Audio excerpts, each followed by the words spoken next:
င်းဆော့ပြပါမယ်ဖြစ်ပါဘူးဒီကိန်းလေးကတော့ဒီတာဝါလေးပဲဖြစ်ပါရှင်သူကလေဘလို့လေးလဲဆိုတော့ကြည့်လိုက်ပြမယ်အင်းကြွားရတော့ရမ်းဆော့လို့ကောင်းပါရဲ့ရှင်ဒါဆိုရင်အကြွားကြီးအောက်ထိအကြွားကြည့်လိုက်အကြသွားပြီဒါဆိုရင်ပြန်သွားသလိုမျိုးအောက်ကိုအကြသွားတယ်ဒါဆိုရင်လေဒီဝေးထီလေးရလေးရှိရဲ့ဒီရတန်လေးကိုတခြားနားထောင်ကြည့်နော်ဘလို့လေးလည်းမသိဘူးလားနောက်ကြိုင်နေပါပြီပါချူ Oh my god ဘယ်မိုက်ပါဒီမှာဆိုရင်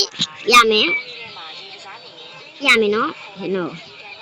ဒီတန်လေးကပူပြီးနားထောင်ပါမယ်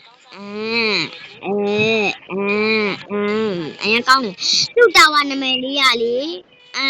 လွဲတယ်ပေါ့နော်ဒီကျမကြိုက်တဲ့ဖာ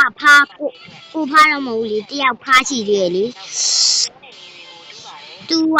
ဒီမှာတာဝါလေးတော့ပြတော့လေကိုကစော့ကျင်နေရကြားနေပြီသူကတာဝါလေးပြလိုက်တော့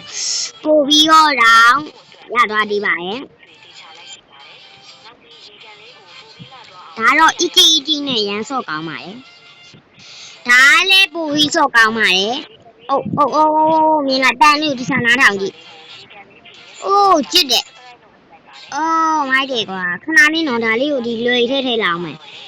ဘာပြောလဲဆိုတော့ဒါရှုံနေလို့ရပြီသူ့ရဲ့မှာတန်လေးရနော်လုံးဝပဲဝေးကြံနေဆိုတော့ကျမဟိုကုံတော့မှာဆိုတော့ဒီလောက်နဲ့ပဲရနာကြရအောင်ရှင်နော်